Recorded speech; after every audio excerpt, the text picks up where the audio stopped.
So, where are you headed?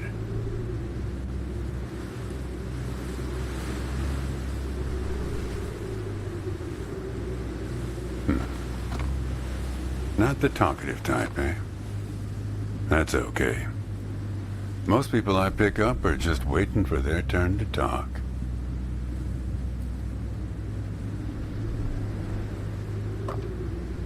Want a raisin? They're from my farm.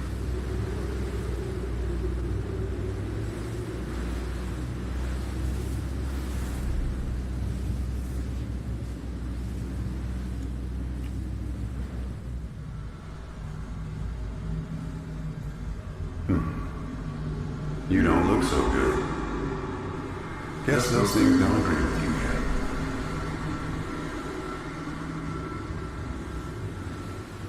yet. Strange. They're Thompson seedless. Good raisins. We still farm more of those in California than anywhere on Earth.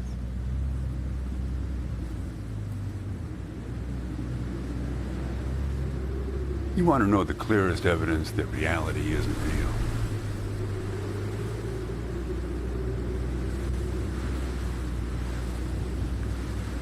Raisins and grapes, man. They're the same thing, but they taste disgusting when eaten together. Obvious bug in the program there, right?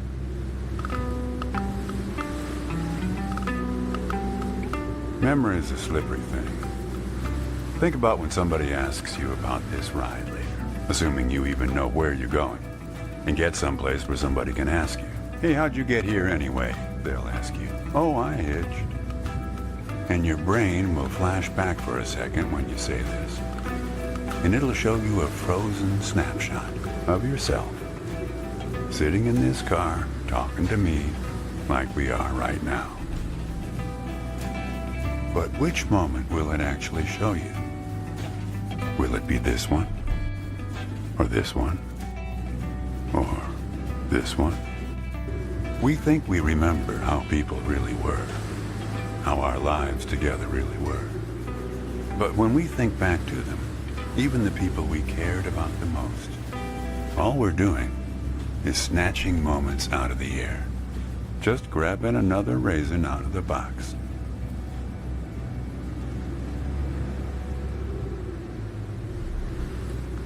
Yeah, my wife.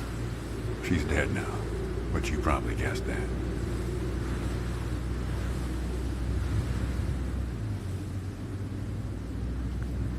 Thanks.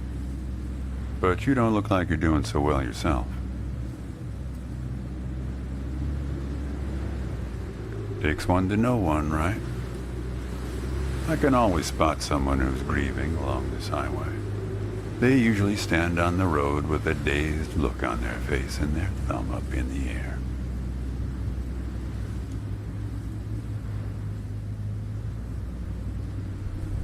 No, I don't know you, kid. I just know the type.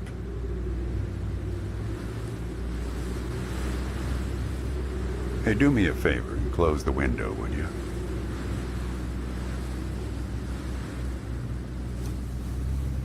That's better. Now, where were we?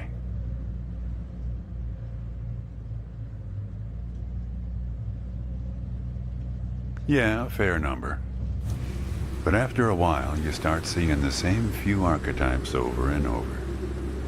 You got the numbnuts Kerouac fans. You got your autodidact blowhards, they'll talk your ear off. You get a lot of people from Cincinnati for some reason. You got your deadheads trying to get to some concert someplace. Then there's the water bottle person, always worrying they're gonna run out of water before they get where we're going. Still, you're the first hitcher I ever picked up who doesn't have a destination. Copernicus.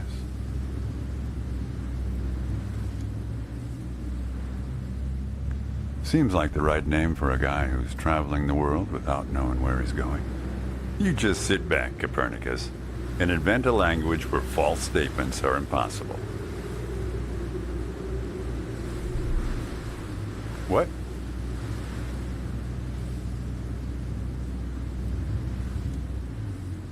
Ah, okay.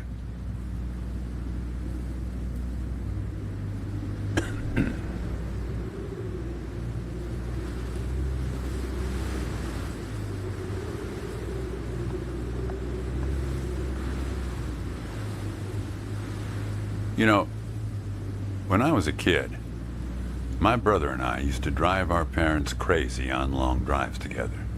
Our folks wouldn't let us listen to the radio in the car. So we used to make up these songs about food on long drives to pass the time. We had this one with about 30 verses, each about a different kind of grain. There was this one time we passed a billboard for some kind of bread, challah bread. In hell they have a hell a lot of challah bread. In hell they have a hell a lot of challah bread. Yeah, that drove Mom and Dad crazy. In hell they have a hell a lot of challah bread. In hell they have a hell a lot of challah bread. Come on, join in. In hell they have a hell a lot of challah bread. In hell they have a hell a lot of challah bread. In hell they have a hell a lot of challah bread. In hell they have a hell a lot of challah bread. In hell they have a hell a lot of challah bread. In hell they have a hell a lot of challah bread. In hell they have a hell a lot of challah. Actually, I'm beginning to understand my parents' perspective. Getting older's funny. It's like reading a book where less and less happens, but the writing gets better and better.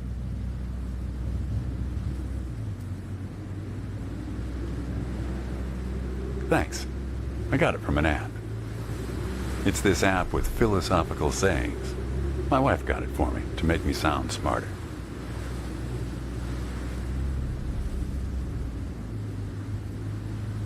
Yeah, well, that all sort of depends on which raisin you take out of the box, right? Which angle you take on it. My wife's been dead for 8 years now. People used to ask us how we managed, being married or not, working off the side of the road together, sharing a little trailer.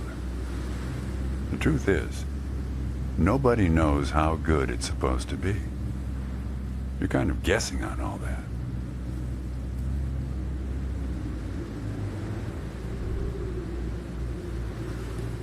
It's not that simple, Copernicus. Life has a way of chipping away at that certainty. It'd be easier if you just had a number assigned to you. A number from 1 to 100, printed on both your foreheads where you could always see it. It would arrive in the mail every year, right after you file taxes. Oh, we're a 71. That couple down the street, they're an 82 this year. I guess they have it a bit better than us. Some way of knowing. So you wouldn't have to wrestle with the question of what's normal. If I'm totally honest with you, I don't really remember what she looked like. Remember everything about her, just not her face. Some people have faces that are easy to remember. Doesn't seem fair. Do you think you're present in the moment, Copernicus? You've been talking to me for 10 minutes. What color are my eyes?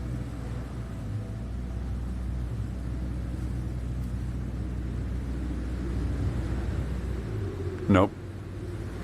Like I said when I picked you up, some people are just waiting until it's their turn to talk. Anyway, pop open the glove box and I'll show you a photo of my wife.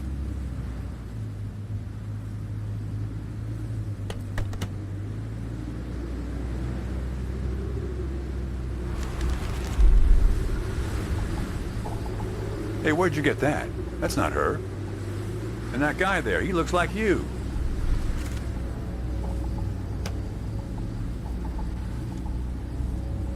I don't know. I was going to ask you the same question, Copernicus. Well, I guess it belongs to you. You better hold on to it.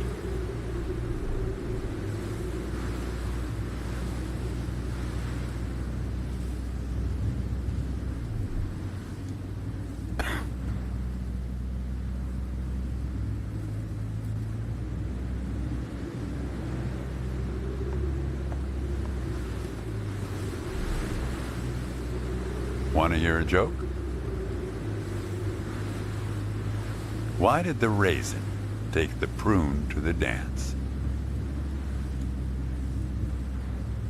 He couldn't get a date. Hey, that reminds me. It's almost 4:30. You'll like this. It's my favorite. I once knew the hostess, Darlene. She used to change the tires on my truck on Highway 51. Welcome to another Interstate Riddle Hour. Here's our first riddle. Keep your eyes peeled, all you blacktop carpetbaggers. I fly, yet I have no wings. I cry, yet I have no eyes. Darkness follows me. Lower light I never see.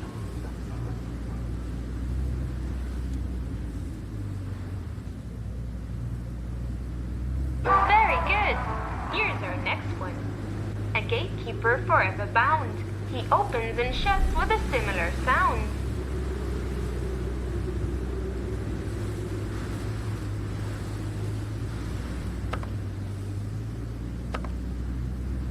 Here's a hint.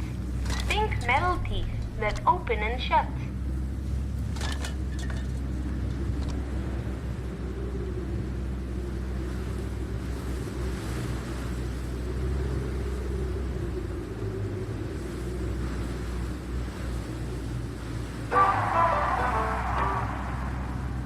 Ready?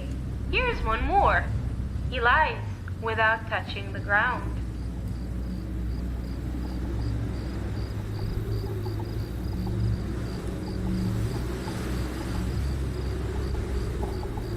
Ready for a hint?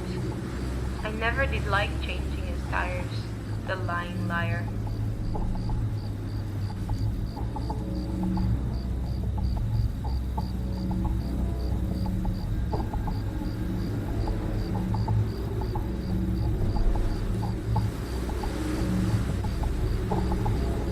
Damn it, Darlene. I should have tipped her better when she changed the tires.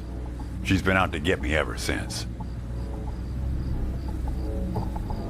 Look, I admit I lied, but only about one thing.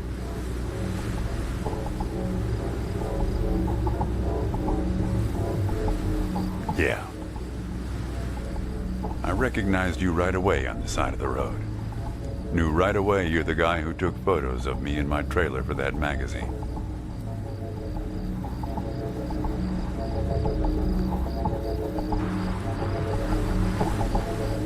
Green Louder has now ended. I've helped you all I can this time. So long, Copernicus. You showed up at my trailer park, taking photos. At first, I was a bit suspicious, since there were plans to kick us out and develop the trailer park into some kind of shopping center. But then it became clear that you'd been sent here by a magazine to do one of those stories about vanishing farmers that always pulls heartstrings with the rest of the country.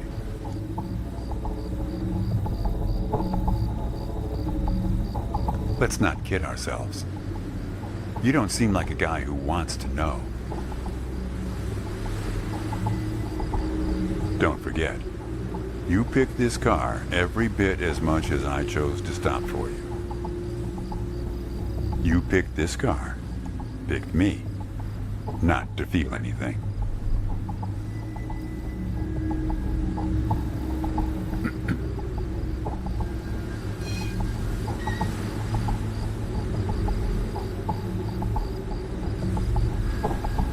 Hey, Chief, why don't you have a look here?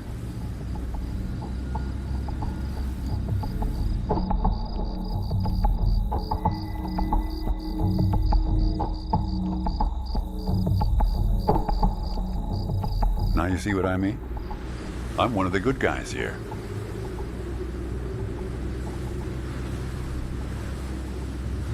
I don't know. You never mentioned anything about him. But I guess he's part of what you're running from.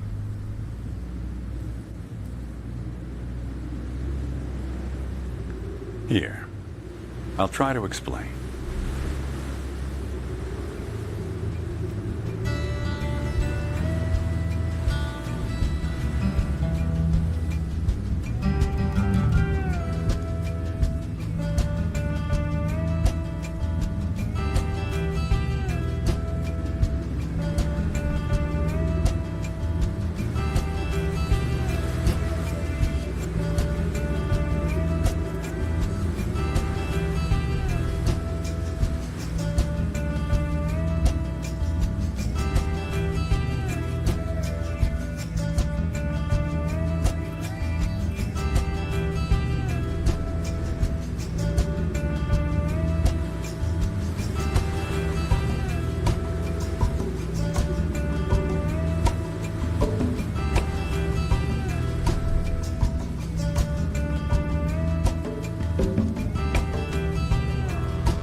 A man travels along a road until he reaches a gate at the top of a hill.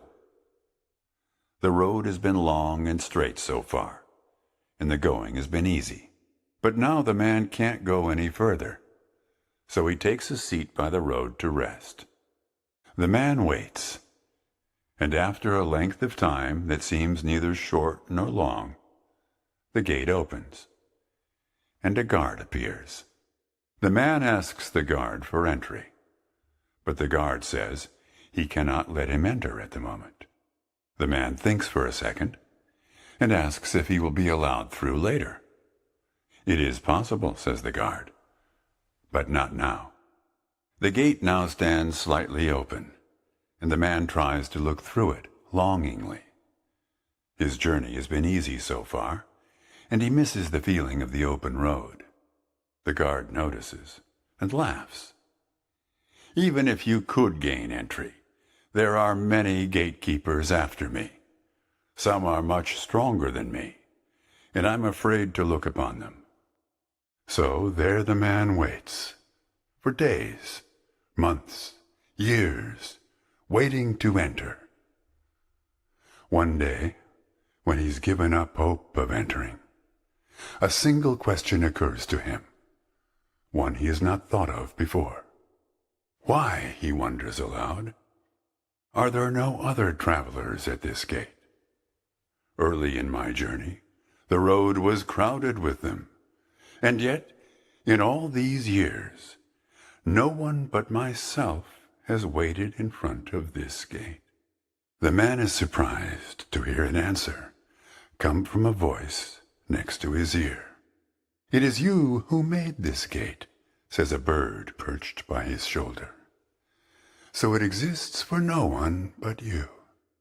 "But why?" asks the traveler. "Why would I want to stop here?" The bird replies, after hungrily eating a crust of bread from the man's hand. "After this point, the road becomes less straight.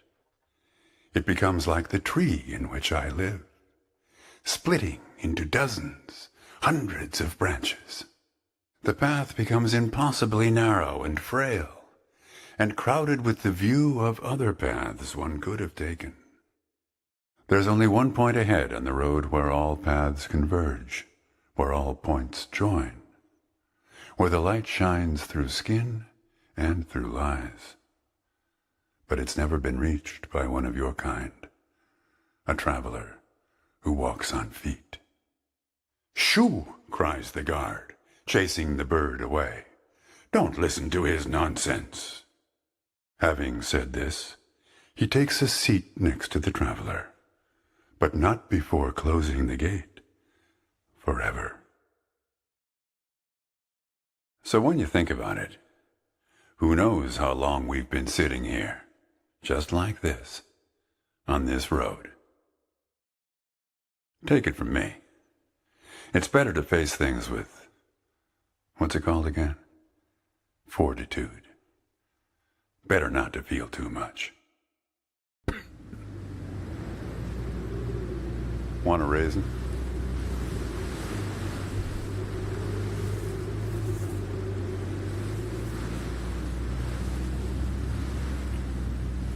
See, you're getting used to them. Life is like a box of raisins. That's some Forrest Gump type wisdom for you right there. Here, I'll leave the box open for you. Help yourself.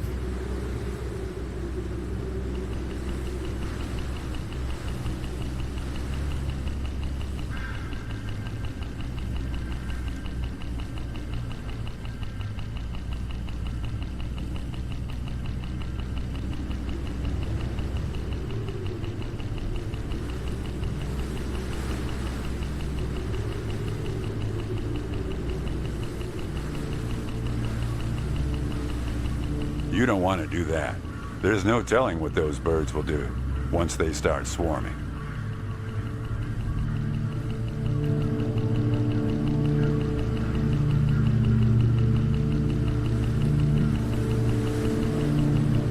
You're making a mistake, kid.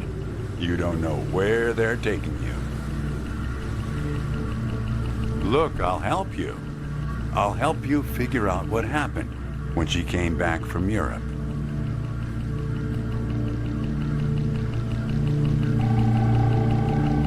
All right, look, I wasn't planning on going this way. But since I see how you feel, I'll take you to the local mystery spot. I think the local mystery spot is exactly what the doctor ordered. There's a special camera there, located in a shed set back a ways from the boardwalk. It takes a picture of whatever's inside you. I can't think of a better way to help someone who can't remember anything important. It's only a few minutes away. In fact, we might be close enough already. Better check your backpack, Copernicus. Sometimes it does its thing way before you expect to be in range.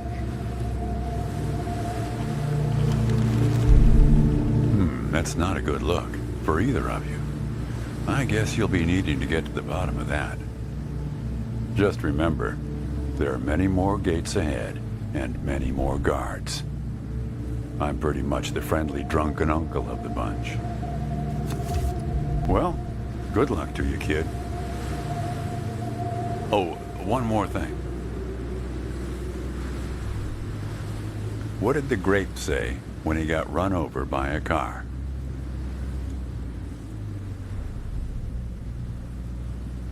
Nothing. He just gave a little whine. Good luck with your search.